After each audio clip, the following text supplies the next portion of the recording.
Les pulsions électriques du cœur deviennent tout à coup irrégulières. Si on ne rétablit pas un rythme normal, la mort survient dans les minutes qui suivent. Vous pouvez ajouter un outil révolutionnaire à votre trousse de premiers soins pour porter secours à la victime d'un arrêt cardiaque sur l'eau. Il s'agit d'un défibrillateur externe automatisé, ou DEA. On peut souvent normaliser un rythme cardiaque anormal entraînant un problème de circulation en donnant un choc électrique à l'aide d'un défibrillateur. La présence d'un défibrillateur à bord augmente grandement les chances de survie d'une victime. Le modèle que vous voyez à l'écran est le modèle PowerHeart, un appareil portatif solide et convivial qui requiert peu d'entretien. Il y a sur le marché d'autres défibrillateurs qui fonctionnent de la même façon à quelques différences près. Veuillez consulter le mode d'emploi de votre modèle avant d'en faire usage. Revenons à l'arrivée de l'équipe de sauvetage pour revoir ce que vous avez appris dans votre formation en premiers soins au sujet de l'examen primaire de la victime et des symptômes d'un arrêt cardiaque. Lors de l'examen primaire, demandez au témoin ce qui s'est produit. Assurez-vous que la victime ne s'est pas blessée en chutant.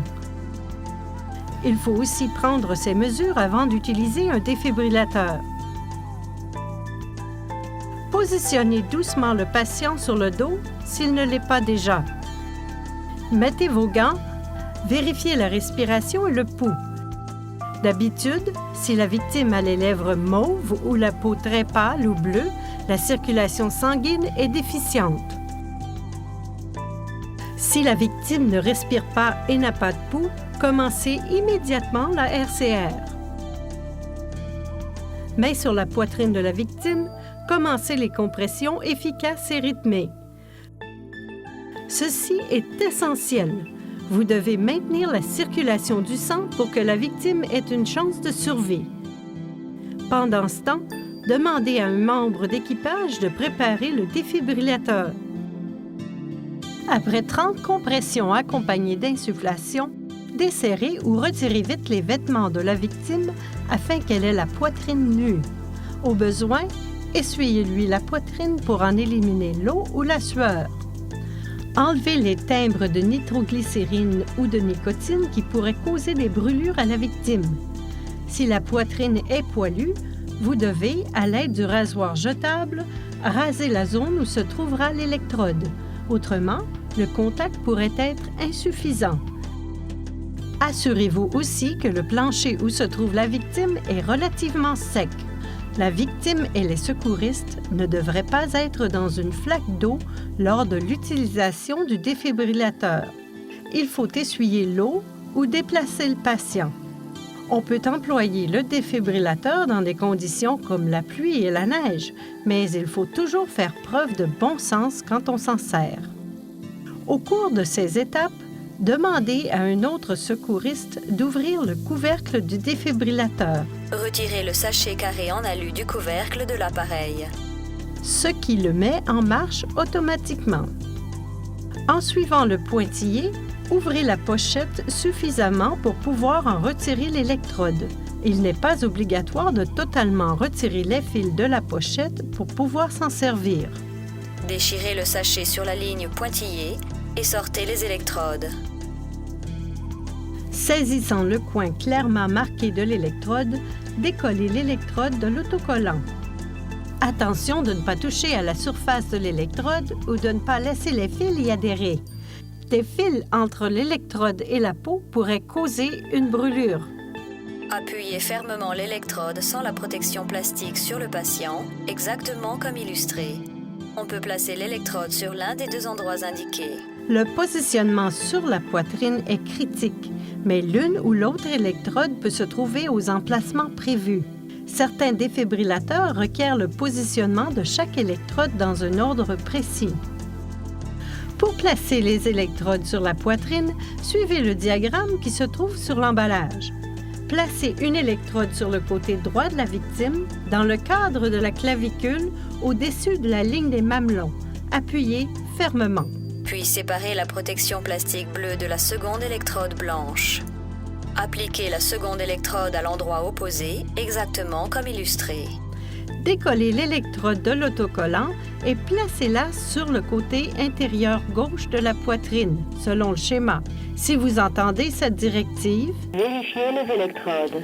L'électrode ne fait pas suffisamment contact avec la peau. Appuyez sur les électrodes pour vous assurer qu'elles sont bien collées à la victime.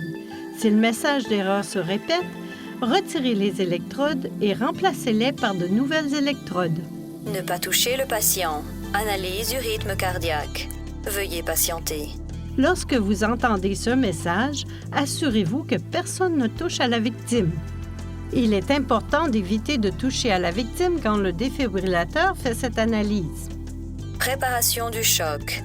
Si le défibrillateur identifie un rythme qui nécessite un choc, il vous en informe et signale que l'appareil est en charge. Écartez-vous du patient. Choc sera administré dans 3, 2, 1. Choc administré. Ce défibrillateur est totalement automatique, mais certains modèles semi-automatiques exigent qu'on appuie sur un bouton pour donner le choc. Consultez le manuel d'utilisation de votre appareil au besoin. Vous pouvez toucher le patient maintenant sans danger. Puis l'unité vous demandera de refaire la RCR. Quand l'ordre est donné, administrez 30 compressions au patient, puis administrez 2 insufflations. Poussez, poussez, poussez, poussez, poussez, poussez, poussez, poussez. Arrêtez les compressions. Administrez l'insufflation. Le défibrillateur vous demandera de reprendre tout le processus si le choc n'a pas été efficace. Ne pas toucher le patient. Analyse du rythme cardiaque. Si le rythme cardiaque change après un choc, le défibrillateur annule la reprise. Ne pas toucher le patient. Analyse du rythme cardiaque. Veuillez patienter. Analyse interrompue. La reprise s'annule pour 2 raisons. Le cœur a repris un rythme normal grâce au choc ou le défibrillateur n'identifie pas de battement cardiaque traitable au moyen d'une défibrillation. Dans ce dernier cas, il est très important de faire circuler le sang en poursuivant la RCR jusqu'à l'arrivée des ambulanciers. Ceux-ci ont des moyens de stimuler et faire redémarrer le cœur. Même si la victime est réanimée, il importe de laisser le défibrillateur en place jusqu'à l'arrivée du personnel paramédical.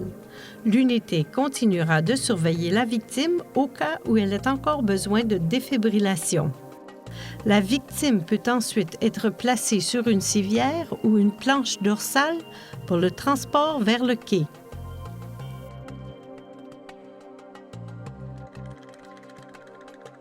Le défibrillateur PowerHeart est doté d'une pile au lithium à durée de vie étendue non rechargeable. Il possède un indicateur de charge intelligent que vous pouvez consulter pour voir la durée de vie restante de la pile. L'unité indique aussi si la pile est faible. Il a également un voyant indiquant qu'il est prêt à l'usage. Si le défibrillateur commence un autre cycle alors que vous déplacez la victime, posez-la au sol et suivez les directives. Cela indique que le cœur est toujours en fibrillation et doit recevoir un autre choc.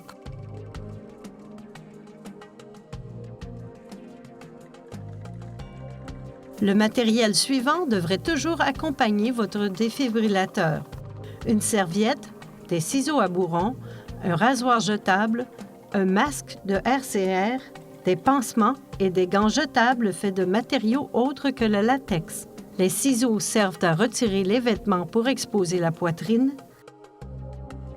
Les serviettes servent à assécher le patient. Le masque de RCR sert à protéger l'utilisateur lorsqu'il donne la réanimation bouche à bouche et les pansements servent à traiter le patient s'il est blessé dans sa chute. Notez que les électrodes sont à usage unique seulement. On doit les remplacer au besoin. Vérifiez aussi la date d'expiration. Elles ont une durée de vie de 2 ans. Ce défibrillateur peut être utilisé pour traiter un adulte ou un enfant. Si la victime est un enfant de moins de 8 ans ou pesant moins de 55 livres ou 25 kilos, utilisez les électrodes pédiatriques.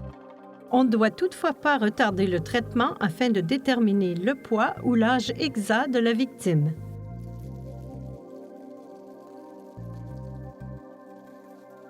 Si la victime de la crise cardiaque est une femme, la procédure est exactement la même. Une vie est en jeu, il ne faut pas hésiter. Détachez ou coupez le vêtement du haut. Coupez le soutien-gorge entre les bonnets et placez les électrodes de la même manière que pour un homme. Suivez les directives données par le défibrillateur. Ne pas toucher le patient. Analyse du rythme cardiaque. Si la victime a un stimulateur cardiaque, vous pouvez procéder comme vous le feriez normalement, en plaçant les électrodes au même endroit. Le choc n'affecte pas un stimulateur cardiaque placé à au moins 1 pouce ou 2 cm des électrodes. S'il y a un stimulateur cardiaque, un tube de drainage ou un cathéter à l'endroit où l'électrode doit être positionnée, placez une électrode au centre de la poitrine, à la ligne du mamelon, et l'autre dans le dos, entre les omoplates. Suivez les directives que fournit l'appareil. Ne pas toucher le patient. Analyse du rythme cardiaque. Veuillez patienter. Choc administré. Un défibrillateur peut aider à sauver des vies.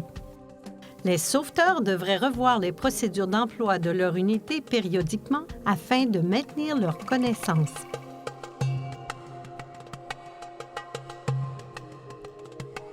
Retirez le sachet carré en alu du couvercle de l'appareil. Déchirez le sachet sur la ligne pointillée et sortez les électrodes. Séparez une des électrodes blanches de sa protection plastique bleue en détachant à partir du coin avec la pastille autocollante. Appuyez fermement l'électrode sans la protection plastique sur le patient, exactement comme illustré. On peut placer l'électrode sur l'un des 2 endroits indiqués. Séparez la protection plastique bleue de la seconde électrode blanche. Appliquez la seconde électrode à l'endroit opposé, exactement comme illustré. Ne pas toucher le patient. Analyse du rythme cardiaque. Préparation du choc. Écartez-vous du patient. Choc sera administré dans 3, 2, 1. Choc administré. Vous pouvez toucher le patient maintenant sans danger. Quand l'ordre est donné, administrez 30 compressions au patient. Puis administrez 2 insufflations. Placez la paume d'une main au centre de la poitrine entre les mamelons. Placez la paume de l'autre main au-dessus de la première main. Penchez-vous au-dessus du patient avec les coudes étendus. Enfoncez la poitrine rapidement d'un tiers de sa profondeur, puis relâchez. Commencez la réanimation cardio-pulmonaire. Poussez, poussez, poussez, poussez, poussez, poussez. Arrêtez les compressions. Administrez l'insufflation. Continuez les compressions.